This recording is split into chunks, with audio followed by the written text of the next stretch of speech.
Paul Gencarella here from Mindset Mastery, and I am a speaker and a coach in the self-improvement industry, better known as personal growth and development.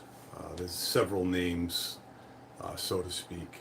But I got into this industry roughly I'd say 4 years ago. I've always known it. I was in the insurance business for 25 years in sales, and I did study this material. Was not afraid to get into it, so to speak. The problem that I personally had is I never fully embraced it. I never immersed myself into the material. And that is exactly what you need to do in order to be successful, in order to reach your goals, desires, aspirations, if you will.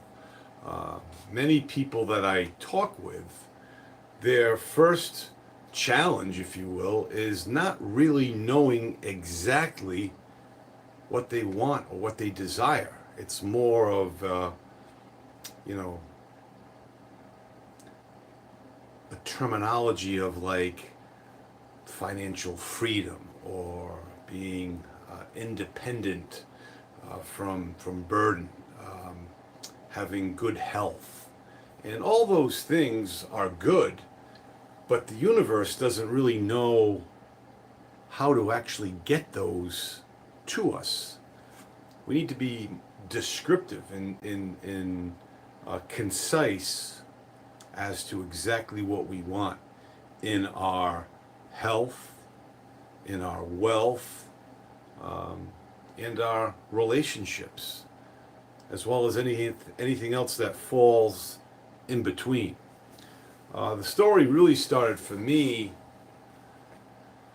I would say, back in 2009. I had 3 children at the time, still do. My middle child, he was 5, and he was getting ready for his first day at kindergarten. His older brother was already at school, and his younger sister was only 3 years old, and Mom was tending to her more appropriately than tending to him. And he was on a chair going back and forth. He was kneeling on it backwards, if you will, and the chair kept wobbling to the left and to the left and to the left, till finally he was outside on our back porch. It went off the first step, and he tumbled and smashed his head onto the concrete pavement, had a big gash on his eye, and my wife, being so alarmed, didn't know what to do, so she rushed him to the pediatrician. And the pediatrician actually looked him over and calmed my wife's nerves and said, listen, he's fine, his vision's fine, it's really cosmetic of a scrape. And they patched him up, and he had some scrapes on his elbow and shoulder or whatever. But the first day of school photos wasn't going to be too good for the kindergartner. And when he came home from school that day, everything was great. Had a great time. That happened to be a Wednesday. Well, when Friday morning came for school, he mentioned to my wife and I that he just passed blood in his urine while going to the bathroom. And we both looked at each other and said, oh, geez, that doesn't make sense. And I said, well, it must be a internal contusion, a bruise of some sort from the fall. So we took him to the local hospital to check him out. And the first thing they needed to do was to get blood from him for a blood sample. Well, that did us in, so to speak. He went bananas, crying, flipping out. So when it was time for the ultrasound, which was so non-invasive, he was a basket case, but they did manage to get that done. And he was still a bit irate, our son. So the officials at the hospital had mentioned that we can finish up the protocol at the local children's hospital in the city. Made sense to me, made sense to my wife. So off we went with our 5-year-old, the 2 kids at home with a babysitter. And as we got to the hospital in Providence, Rhode Island, they did a CAT scan to find out what was going on and what was happening. The head nurse and chief physician was in the station of the nurse's station. I was in the area, if you will. So I went in to see what they were discussing, because they did call me over. And they said, Paul, we want to tell you this on the screen here. They had a computer screen. They said, this is a picture of his healthy kidney, and this is a picture of his affected kidney. It was much larger. It was probably twice the size. So I said, okay, thank you. I said, can he play soccer tomorrow morning? He's got a Saturday game. They said, oh, well, let's talk in the other room. So they escorted my wife and I into another room, and immediately red flags went off in my mind. Comfortable furniture, Kleenex boxes, some bright lights. I just felt we were going to get some poor news, if you will. Sure enough, the doctor comes in, and he had said to us, I wanted you to know. I said, I guess my son's got cancer. He said, whoa, slow down there. I said, listen, I'm strong enough to handle it, as is my wife. Just let us know. He's like, well, yes, he does.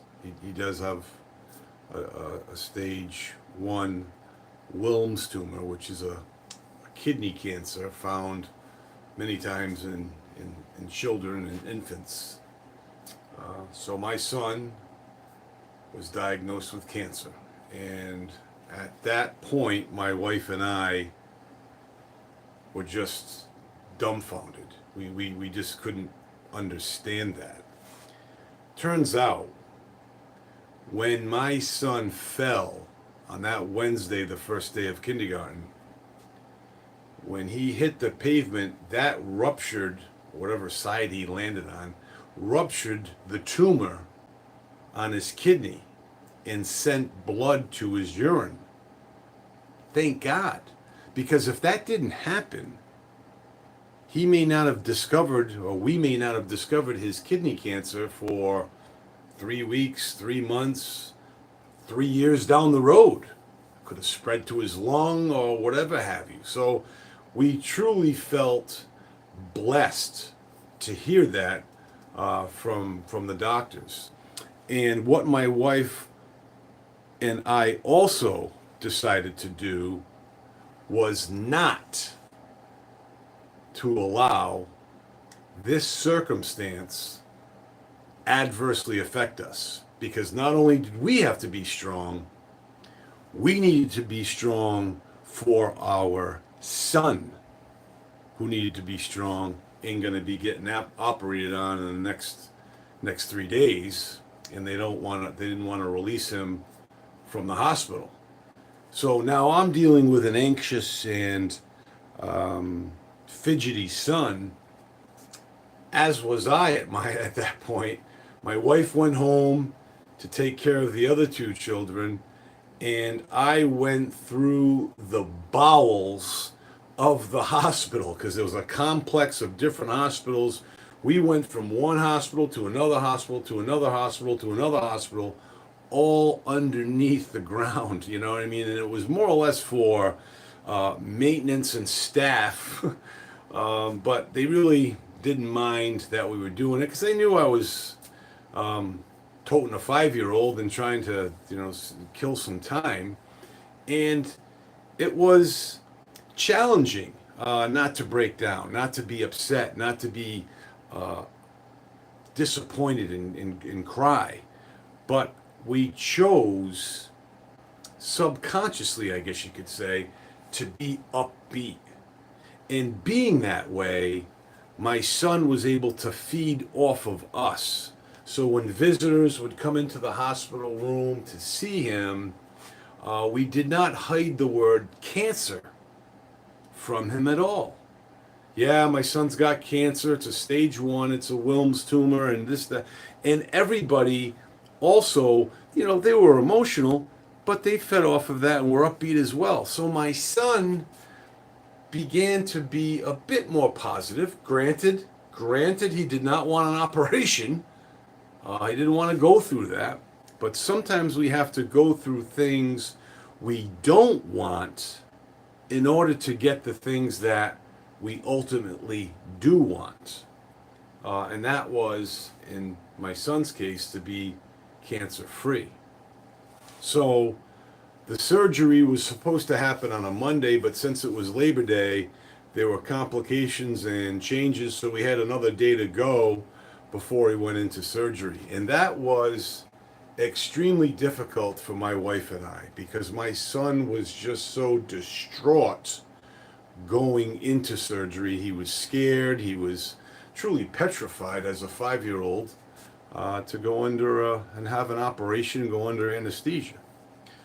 Fortunately, the surgery was successful, but the rehabilitation was our next challenge.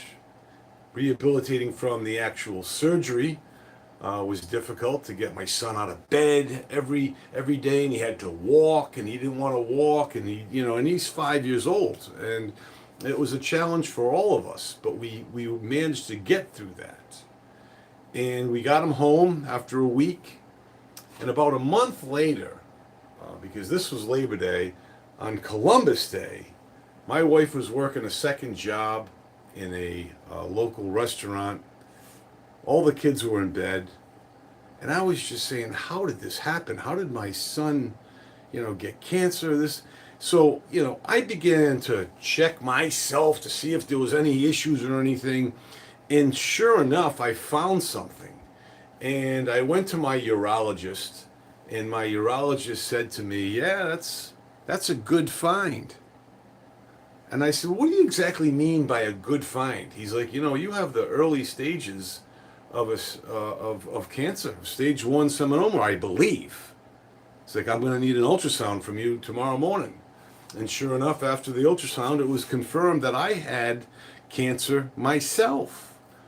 It not nearly was to the extent of his chemo treatments, but it was extensive nonetheless for me to receive chemo. There were some doctors that wanted me to get radiation, others wanted to have chemo, some said, you know what, you may not need anything. And based on my doctor's recommendation, my oncologist, a couple doses of chemo for me. Well, let me tell you something. That diagnosis of me being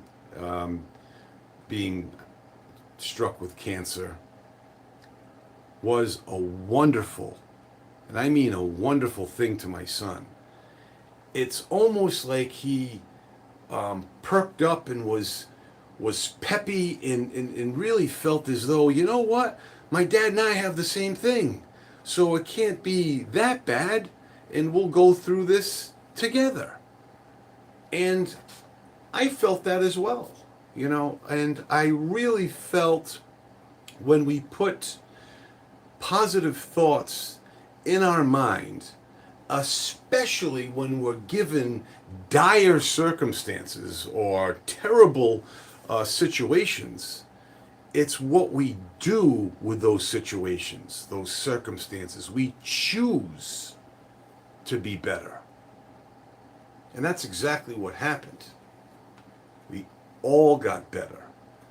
But my son and I were kind of in the spotlight with a local newspaper and a local cancer benefit that happened. All of this was transpiring, and my wife was kind of dying inside. And I really didn't know what was going on. This now is June for this cancer benefit. We've been to Disney World and everything because of JP's diagnosis. But my wife just really wasn't 100% because she's been holding all of this together. My daughter, my two sons, and the household, and everything else along those lines.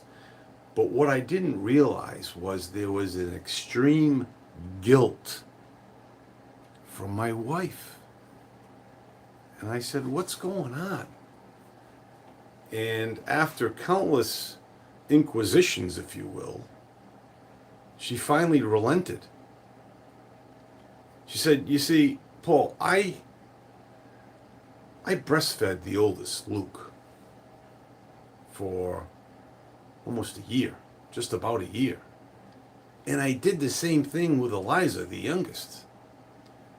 But when it came to JP, our middle child, I only breastfed him for 2 weeks just because there was no connection and I couldn't get it going. So we put him on formula." And she felt that was the cause. He wasn't getting the proper nutrients to all of his organs and vital body parts. And I don't think that was the case. It could have been. But what am I going to say? But the point is, my wife had to come to grips with either let that situation bring her down or just dismiss that situation, understand it, and focus on what we can do to treat my son. That's exactly what my wife did. But it didn't come easy. Just like the digestion of this cancer diagnosis for myself and my son didn't come easy for us. And through, I would say, 40 treatments, and being sick, every Monday and Tuesday, or what was it? No, feeling sick every Thursday and Friday, and Saturday starting to feel better. Monday, Tuesday was good, goes back for treatments on Wednesday, and so it was a cyclical for about 6 months of him being sick, 3 days a week, not able to go to school. It was a challenge, but we got through it. And we got through it because of the material that I was going to future study right now. Subconsciously, I said, I had this, we are our only obstacle, and we are our only solution to any circumstance we find in our lives. So if it's something that you want more money, bigger income, more streams of income, more lines of passive income, if it's something for well-being, your physical health, losing maybe some body weight, removing some excess poundage, if you will, or just becoming more physically fit, this material will help you. If you want to become mentally stable, remove some anxiety from your life, remove some stress from your life. You never truly remove that stuff, folks, but you're able to deal with it much better with this material. And you can look past it and get to where you want to go. That's huge. That's a huge, huge thing. Same with relationships. If you have a marriage that you want to better, you don't need two people to work on it in unison. One person, meaning yourself, can make that marriage better by things that you say, things that you do, and things that you think about that can make things much more pleasant. Your vocation, your career, what you want to do, where you want to go. All of this, folks, can be composed in this material that I study, as well as that I promote once a month at the end of the month. And as a matter of fact, today being the 21st of April, we have a class on the 25th, which is this Friday. It's a webinar, discovery webinar, and we go through the lessons of thinking into results. And it's material to help you become better in whatever it is that you want to better in your life. So I'm here to invite you, and I can share with you a link to that, or you can just email me or reach out to me. My website is mindsetmasterywealth.com, and send that message in, and I'll get you enrolled. I'll send you a registration, and we can begin the journey. Now, just because we're on lesson 7 doesn't mean that all is lost. You can pick up wherever you start. And that's the premise of this material. If there's a 12-week class and you jump in on week 8, yeah, you missed some time beforehand, but moving forward, you can certainly continue and then catch up on the back end when the program is done. And I'll be happy to explain and share that with you at this point. But let me just stress what I want from all of you. I want from all of you to really think in your mind, use that imagination in a good way, not in a worrying way, but in a faith-filled way, trust and belief of what it is that you'd love to have. If you'd like to be making $7 million a month, okay, great. Think about why you want to make that $7 million a month. What do you want for relationships in your life? What do you want for your well-being? Think about all those things that you want, and then come up with 1 or 2 ideas that really drive you and you're really passionate about and emotional, because it's the goals that we truly don't know how to attain or that seem illogical that can really get us going to where we need to go and to reach those specific goals that we feel are illogical. So let me leave you with this, and then we can meet this Friday on our webinar. It's mindsetmasterywealth.com. Send me a message, and I'd be happy to send you that link to register. But think about what it is you truly desire in life. What do you want? If someone says, what do you want? Are you prepared to tell them in a detailed, descriptive way? And it gets you excited.